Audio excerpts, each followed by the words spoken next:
kawinnya pengen apa? Mestinya begitu. Itu kan hadiah. Ya, kalau misalkan ya, oh pengen emas berapa 100 gramnya, kalau kita mampu, toh nanti juga dia akan menjadi istri kita, betul kan? Toh dia akan menjadi ibu dari anak-anak kita. Masa kita sudah apa namanya sayang sih Pak? Ya, kalau kita mampu, selama kita mampu sih. Karena dalam batasan mas kawin itu banyaknya, maksimalnya itu tidak ada batasan. Memang kalau masalah minimalnya kan ada, had akolnya itu kan ada. Ini beda pendapat para ulama. Kalau menurut mazhab Imam Maliki bahwa wa aqalluhu indal Malikiyah rubu dinarin syar'iyyin.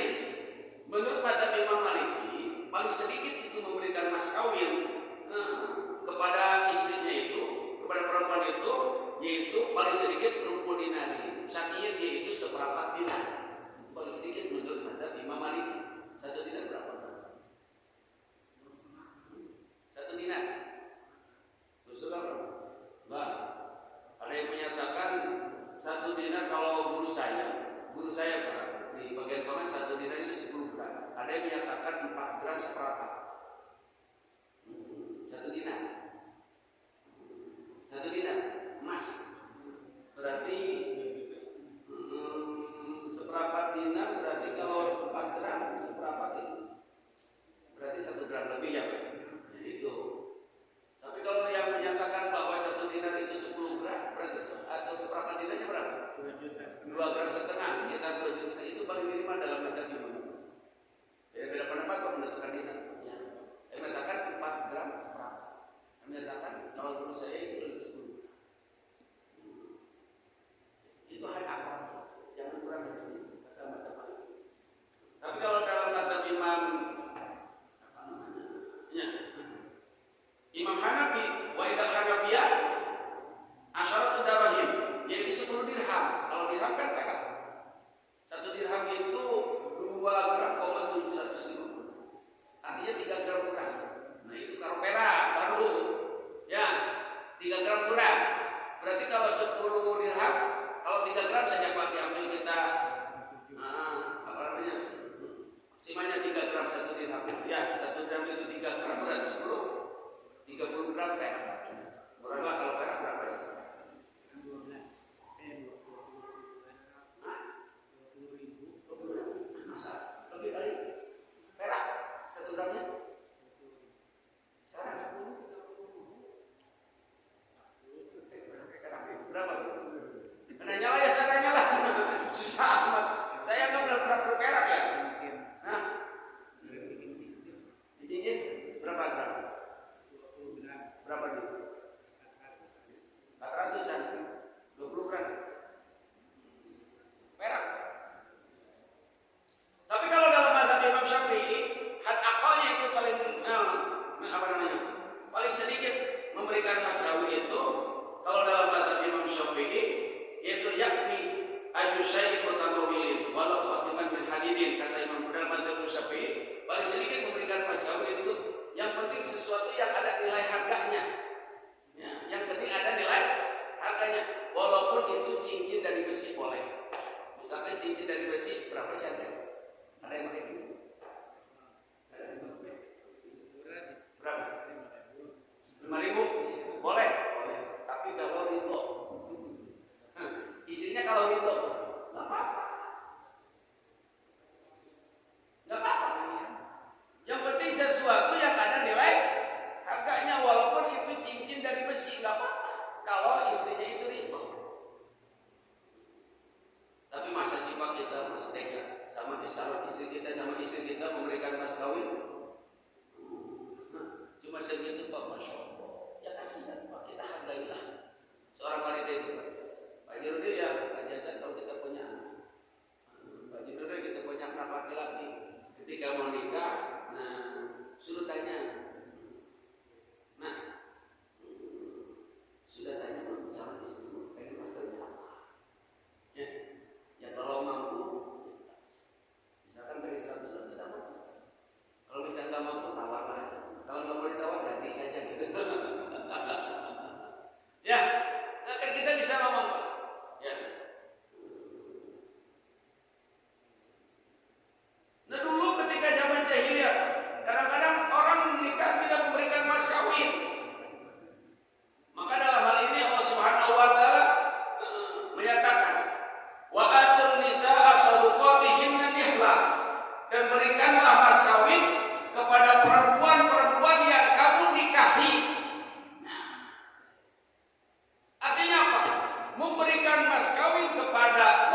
Misalkan ada orang memberikan mas kawin sama istrinya 100 gram. Setelah menikah seminggu 2 minggu dipinta lagi, nih mana mas kawinnya apa berikan? Sini apa mau pakai modal?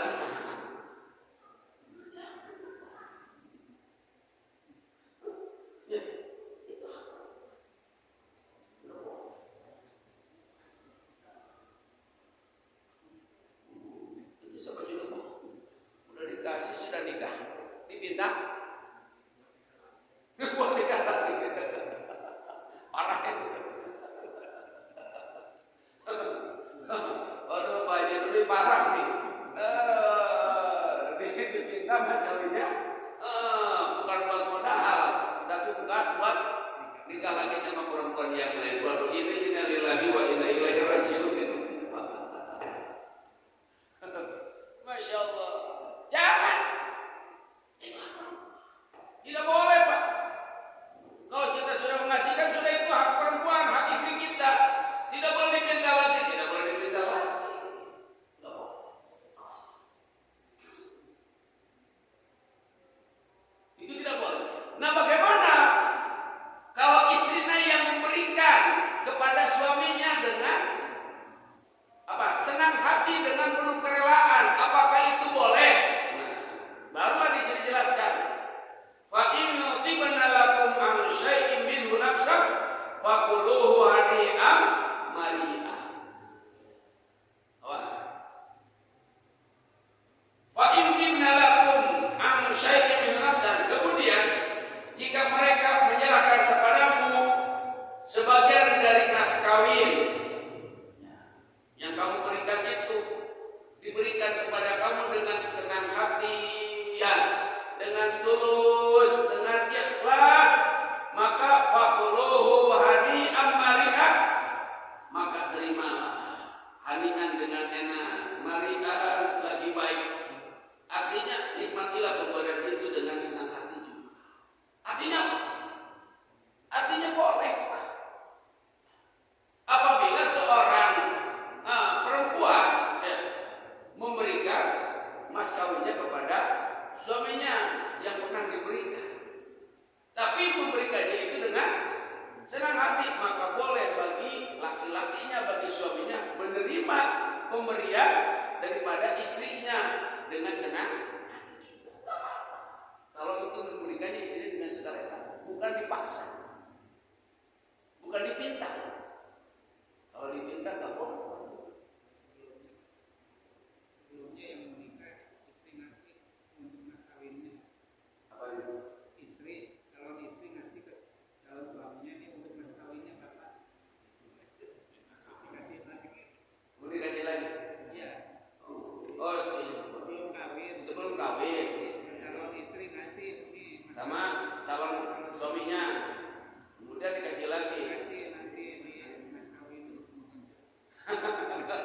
Ya nggak apa-apa kalau dikasih. Ya. Tapi itu harga diri laki-laki mau dikemana? Masalahnya begitu. Kita laki-laki itu harus punya harga diri. Ini nikah dibiayain sama perempuan, mas kawin dikasih sama perempuan. Kalau istilah bahasa sudah tinggal nyengcel, harga diri laki-laki mau dikemana? Betul nggak? Dikemanain harga diri kita, Pak? Kan ingat ar-rijalu qawwamuna 'alan nisa. Nah kalau gitu kita dikasih sama perempuan, dia dikasih sama perempuan, diharga sama perempuan, kemudian sudah nikah kita dibiayai sama perempuan, dikemanakan harga diri kita? Dikemanakan derajat kita sebagai laki-laki? Ya, ar-rijalu qawwamuna 'alan nisa, di mana Pak tanggung jawab kita sebagai suami, Pak? Nanti apa-apa nanti gimana dia atas sama perempuan. Nah kalau begitu dia atas sama perempuan, jadilah suami solehan nantinya, Pak.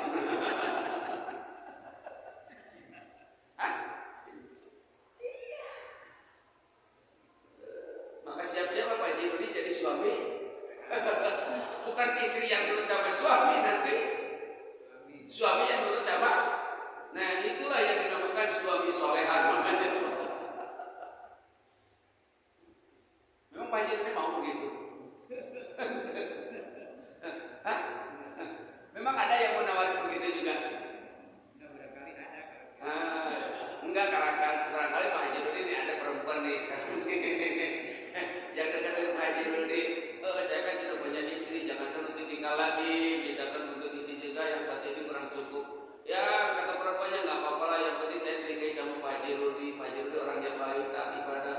Saya pengen sebenarnya nanti saya kasih, nanti nggak usah mikirin biaya, tapi saya biayain semuanya. Apa mau begitu? Ya, mau nggak?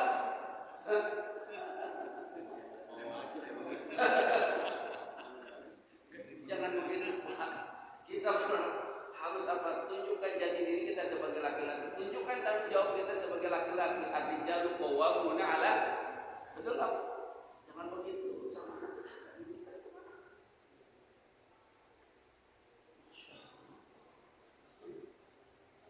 Ada yang bertanya? Silakan. Ada yang bertanya? Silakan. Kalau ngasih itu mas kawinnya, kan kalau nggak salah ada yang pernah mas kawinnya bacakan surat Al-Fatihah, gimana itu? Kata saya tanggung dan surat Al-Fatihah satu khatam Al-Quran saja lah.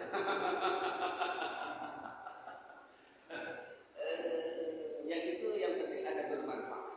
Nah, masalah itu yang penting sesuatu yang ada bernilai, ada bermanfaat. Ya, kata saya jangan tanggung-tanggung, jangan baca Fatihah, itu baca Quran, dikhatam, dihafal kan enak Pak ya. Masalahnya apa? Khatam Al-Quran dengan bil ghaib. Wah, hebat, keren kan? Keren nggak Pak? Keren nggak? Oh, kalau pas kawinnya itu apanya? Baca Al-Quran, satu khataman bil ghaib dengan cara dihafal. Keren kan kalau? Kalau cuma Fatihah.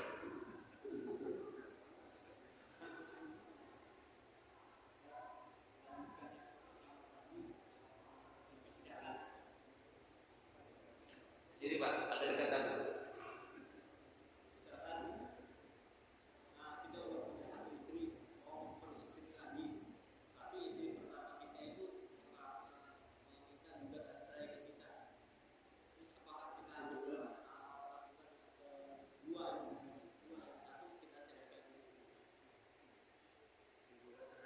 Gugat cerai. Terus yang kedua kita lanjutkan nikah yang kedua, apakah yang istri yang satunya kita gugatan cerai, kita ceraikan dulu, baru kita yang kedua. Kata saya kalau mau nikah, misalkan Pak, kan kata saya juga tadi boleh. Walaupun gak diceraikan kita nikah lagi, boleh? Bilang juga boleh.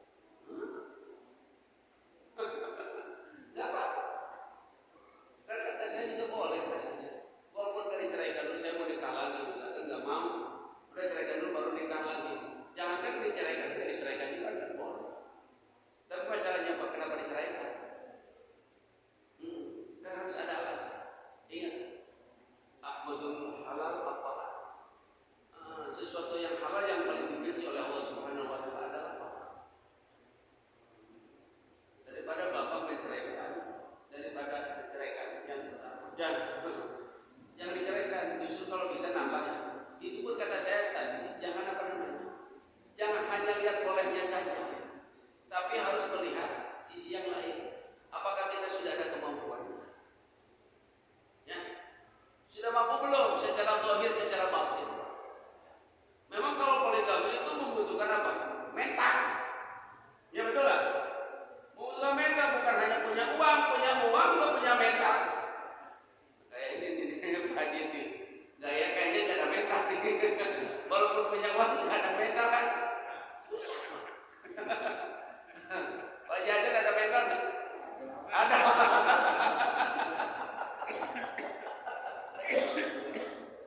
Ya kan? Punya mental kan? Harus ada mental Pak. Kalau nggak ada mental Pak, kalau mental cewek itu punya.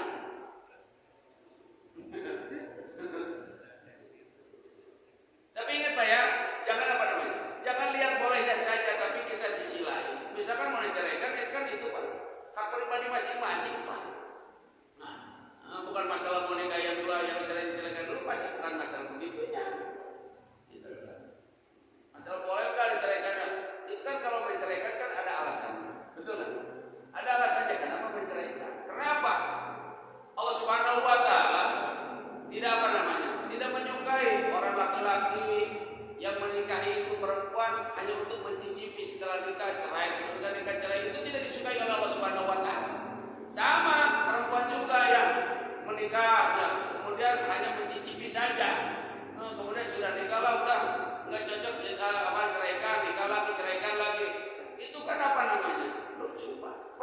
itu bukan lelucon. Pernikahan itu bukan main-main. Ya, bukan main-main. Itu kan perintah. Itu kan termasuk daripada sunnah daripada Rasulullah Shallallahu Alaihi Wasallam. Dan ketika kita menikah pun kita niatnya harus tujuannya bagi melaksanakan perintah Allah Subhanahu Wa Taala. Gitu. Bukan kawin cerai itu tidak disukai oleh Allah Subhanahu Wa Taala. Ya, jangan. Ada lagi?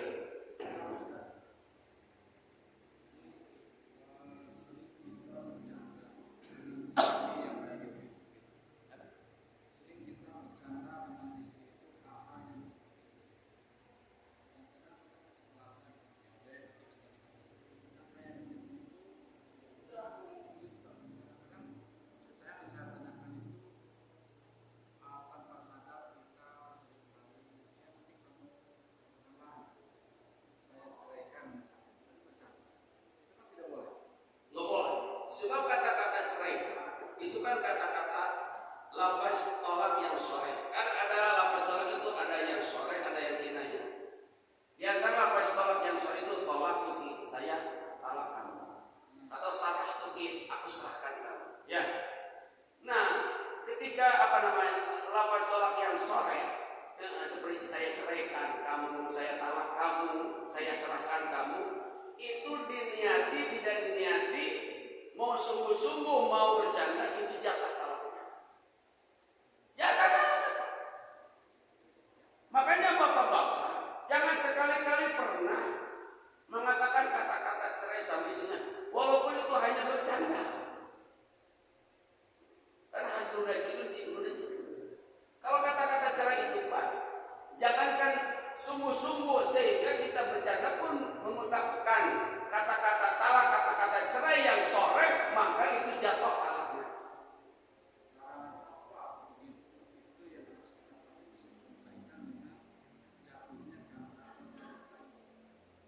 Maksudnya?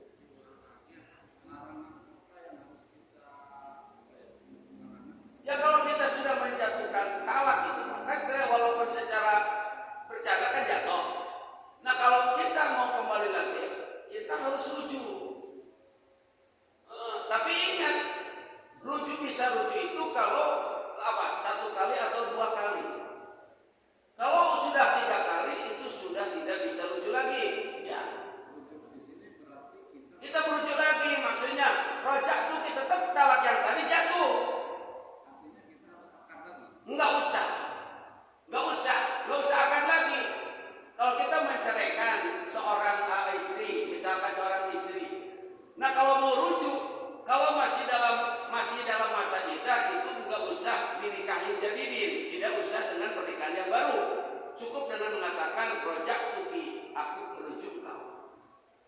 Enggak usah menikah lagi kalau masih dalam masa iddah, terkecuali kalau sudah di luar masa iddah, misalkan sudah lepas iddahnya. Nah kalau mau nikah kembali, mau rujuk kembali itu dengan harus dinikahin jadidin, dengan pernikahan yang baru. Biasa itu pakai ijab kabul, pakai saksi, pakai wali lagi kalau sudah habis masa iddahnya. Tapi kalau masih dalam dalam masa iddah, maka itu cukup dengan mengucapkan rojak tuki. Ya, nggak usah dinikahin jadidin lagi dengan pernikahan yang baru, enggak. Kalau masih dalam masa iddah. Tapi ingat, tolak yang bisa kembali lagi itu cuma 2 kali. At-talaqu marratan. Ya, 2 kali. Tapi kalau sudah 3 kali, maka itu tidak boleh merujuk lagi. Tidak boleh merujuk lagi. Tidak boleh Pak. Misalkan pernah kita jatuhkan talak 1, bisa merujuk. Kemudian jatuhkan lagi talak, masih bisa rujuk. Nah kalau sudah 3 kali, maka tidak boleh rujuk kembali. Boleh rujuk kembali apabila seorang istri itu sudah lepas iddahnya, kemudian nikah dengan laki-laki yang lain, diceraikan dengan suami yang kedua, habis iddahnya, baru bisa kembali lagi dengan suami pertamanya. Paham? Istilahnya kalau istilah bahasa kan harus ada muhalil. Misalkan ya, nantilah boleh isya nanti. Disuruh nih. Ya, jadi Pak Haji Hasan, ya, ingat bapak-bapak,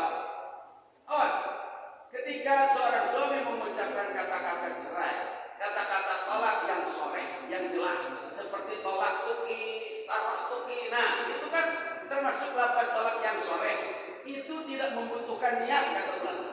Artinya diniati atau tidak diniati, mau sungguh-sungguh, mau main-main, ataupun sekalipun dalam keadaan emosi, bahkan kata ulama